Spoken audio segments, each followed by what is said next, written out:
Hi guys, and hello from the hilltop. I'm Waxahachie Blu and I want to welcome you to my channel, The Plateau Perfectionist.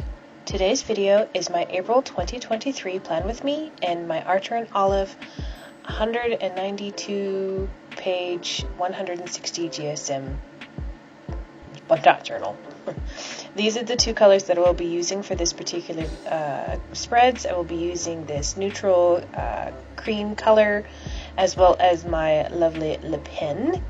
I did include an additional color just with a gray because of the way that the design was, but I literally used it in one spot, so I honestly don't count it. So for April, I decided to go with this bumblebee theme. I thought it would be really cute to use this kind of cream, brown, beigey color to do this theme. I also wanted to include just a little bit more doodles this particular month than I did in March. So we have my lovely quote here, which is never give up because great things take time, which I really think ties in with, bees. They take their time and they make beautiful honeycombs and tasty honey and all that good loveliness. So I think it all just kind of works out. So yes, this is a monochromatic theme, just like I have been doing for the rest of this particular calendar year. I've got two more colors that I will be using, and then after that I will restart with the same colors, so I only use 6 colors for the entire year. And these are all the same colors that I used when I did my original setups for this particular journal. So how to draw a bee. This actually took me a little practice. I don't just draw bugs and things like that all willy-nilly, and I wanted them to look relatively realistic. So a bee, as well as most insects, have 3 body parts. They have a head, they have the thorax, which is where the wings are attached, and then they have the butt. I'm just going to call it the butt. And so what I did was I had a general idea of how I wanted to draw them. I did give them a little bit more, for lack of a better term, buggy eyes than normal. And as for the wings, I did give them dual wings on either side. The smaller ones are underneath. And just kind of went like that. They're actually really, really easy to draw. Just two sections are about the same size, the head and then the abdomen part. They're about the same size respectively, and then the butt is about twice the size of the head. And I gave them each four sections on the striped part that will be the bumblebee. Another reason I decided to go with the zebra Mildliners for this whole year is because zebra Mildliners layer on themselves very well, and I figured that was another reason I wanted to do the bumblebees with this particular color, because of the browns that I have, the neutral colors that I have to pick from. This is one of the lightest colored markers of the neutral pack set, other than the grays. So I figured it would probably work the best in shading and design. I didn't quite know how I was going to color these until I just started going with it. I did want to give the illusion of stripes on the bumblebees, so some are a little more heavy on the shade than the others, but it still gives that illusion of a secondary color, even though it's all done with the one marker. And like I said, I did use just a little gray solely on the wings just to give it a little bit of depth, but that's all I used it for, so I really don't even count it as a color. But here's the shading that the zebra Mildliner did very, very well. I did give them just a little bit of a shadow. Here I zoomed in so you can kind of see. The thorax, I tried to make the abdomen, whatever you want to call it. I am not an entomologist, I am sorry. But the middle portion, where the wings technically are supposed to attach to the bee's body, I tried to make that the darkest to give it a bit of a differentiation from the rest of the bee. I did just a little bit of color here, and then The bees themselves are the only thing that have an outline. The actual honeycombs I did all just with the marker. So these honeycombs are, obviously they're six-sided because honeycombs are six-sided, and they are roughly 2 dot spaces on each side of the honeycomb to give them depth and change slightly how they, you can see one hexagon from another even though I'm all using only a single color. I did change up periodically the direction of which I was putting the marker on. So you'll see sometimes I'm going vertically, sometimes I'm going horizontally, sometimes I don't even color in the honeycomb at all.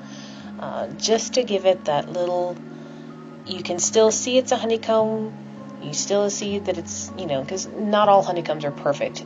As much as the bees would love for them to be perfect and uniform, they're not always uniform. So likewise, neither is my art. As for the calendar there, that is just a sticky note that I wrote the calendar on, and I just went over with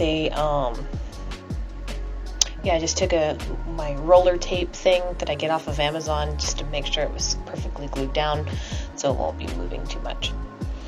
But yeah, that's the cover page, and then we'll move on to the 2-page calendar.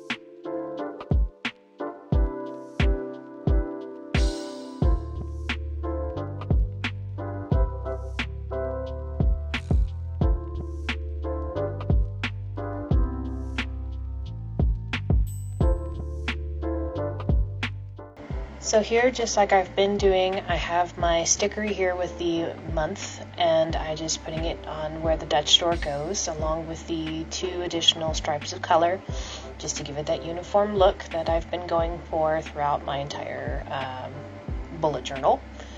The same thing with the design of the 2-page calendar spread. I have discussed that in previous videos. I went through and made my own proverbial ruler with a Dutch door cutoff to just decide how big the calendar needs to be on the same size every month. And I have gotten better about not writing or making marks where the calendar is not. So for example, I do a Monday to Sunday calendar, and for the month of April, the 1st and the 2nd is the Saturday and Sunday, so for the rest of that week I just left blank. I did consider putting a little note section there, and I have done that in previous months where I have that extra gap. And then of course last minute I decided to put it somewhere else, so you'll see that later on in this particular spread. I will admit I decided, because of the way the calendar was, not to draw any bees on this calendar. I just went with honeycomb, which works just fine. I just have the little honeycomb over at the top left hand and then the bottom right hand. And other than that, we kept it simple. And just gonna finish graphing it out here. The boxes are 5 boxes by 6.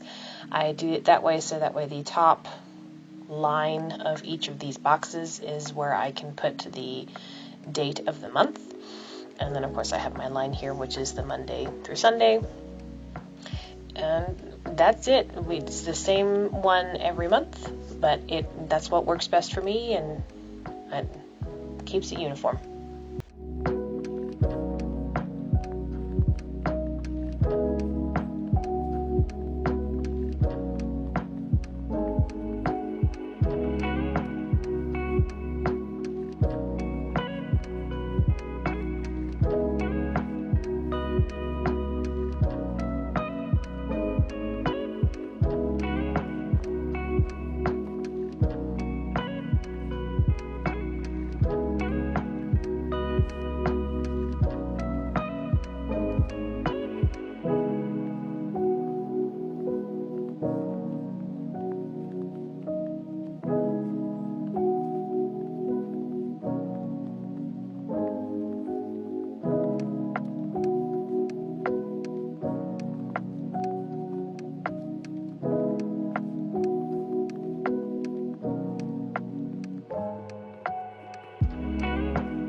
So this is probably one of the few additional spreads that I do like to do in each of my monthly setups, and that is my budget tracker. As you can see with the zoom in here, I have these columns that I do, which is date, description, amount, and then the various banks, whatever you want to call them, cards, whatever. And it's a rolling total system, and I set this up every single month because this is something that I need to have for pure sanity purposes. But it's very, very easy to set up, even when this isn't sped up. Like you see, obviously you can see that I don't actually move this fast. I do speed this up just a little bit, just in order to make up the time. This particular spread, even at normal, regular, ordinary time, I have done this spread so often and so frequently, I can knock this out in less than 5 minutes. But through the power of editing, I do speed it up just because like I said, you've seen me make this particular spread a gazillion times, so don't worry about it. Now, on to the weeklies. I did include bees in my weeks. Just because I wanted to at least have just a little bit more. They're not a full bee because I don't have the physical space to draw them. They're only up here at the top of each of the weeks here, but it works out fine. On the left hand side of the calendar is my habit tracker. On the right side will be my way tracker, because those are two trackers that I like to keep consistently. They're also, these are the ones I actually use, and I'm one of those. I have to have them where I can see them at all times. Having them on separate spreads just does not work for me. I will give an absolute shout out because something happened this past month that made me cry in the best way.